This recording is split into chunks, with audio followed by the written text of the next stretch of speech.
Hello friends, welcome back to my channel. सभी कैसे हैं? आई होप सबके अच्छे हैं और मैं भी एकदम से बिंदास हूँ। तो आज हम आप लोगों के साथ शेयर करेंगे फिर से एक स्टिचिंग चैलेंज का वीडियो, जो कि रिक्वेस्टेड वीडियो है। और इससे पहले मैं बहुत सारा स्टिचिंग चैलेंज का वीडियो अपलोड किया हुआ है, तो जिसने भी अभी तक नहीं देखा है प्लीज़ मेरे चैनल पे जाके देख लीजिए। और ये वीडियो शुरू करने से पहले अगर मेरे चैनल पे न्यू है सो प्लीज़ मेरे चैनल को सब्सक्राइब कर लीजिएगा और पास का जो बेल आइकन है उसको भी दबा दीजिएगा, ताकि जब भी मैं कोई वीडियो अपलोड करूँ उसका नोटिफिकेशन सबसे पहले आप लोगों के पास पहुँच जाए। और साथ में लाइक कमेंट शेयर भी कर दीजिएगा। तो चलिए ज़्यादा देर ना करते हुए वीडियो को स्टार्ट करते हैं। आज का जो स्टिचिंग चैलेंज है वो भी हम करेंगे एक पेपर के टुकड़े के साथ। चलिए स्टार्ट करते हैं। आज का जो वीडियो है, आज का जो स्टिचिंग चैलेंज है, आज का जो स्टिचिंग चैलेंज है वो भी हम करेंगे एक पेपर के टुकड़े के साथ। तो ये देखना है कि हम कितना कर पाते हैं, ठीक है। तो चलिए, तो ये देखिए मैं एक पेपर का टुकड़ा ले लिया है और इससे हम करेंगे, ठीक है। तो चलिए।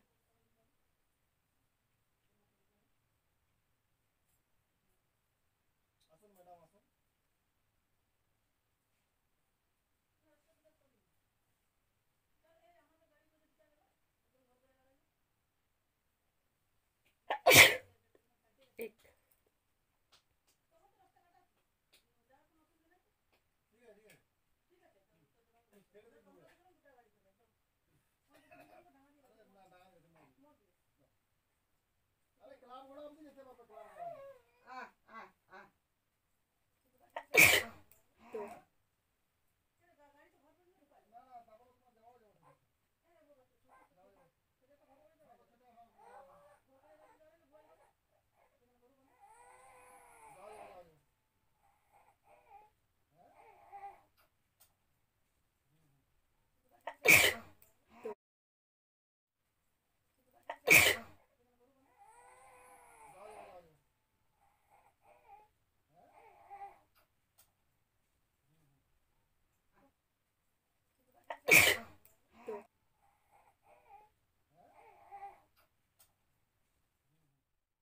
फ्रेंड्स, हमारा ये छोटा सा वीडियो आज हम यहीं पे ख़त्म करते हैं। और हमारे चैनल पर अगर न्यू है तो प्लीज़ मेरे चैनल को सब्सक्राइब कर लीजिएगा और पास का जो बेल आइकन है उसको भी दबा दीजिएगा, ताकि जब भी मैं कोई वीडियो अपलोड करूँ उसका नोटिफिकेशन सबसे पहले आप लोगों के पास पहुँच जाए। तो चलिए, आज के लिए इतना ही।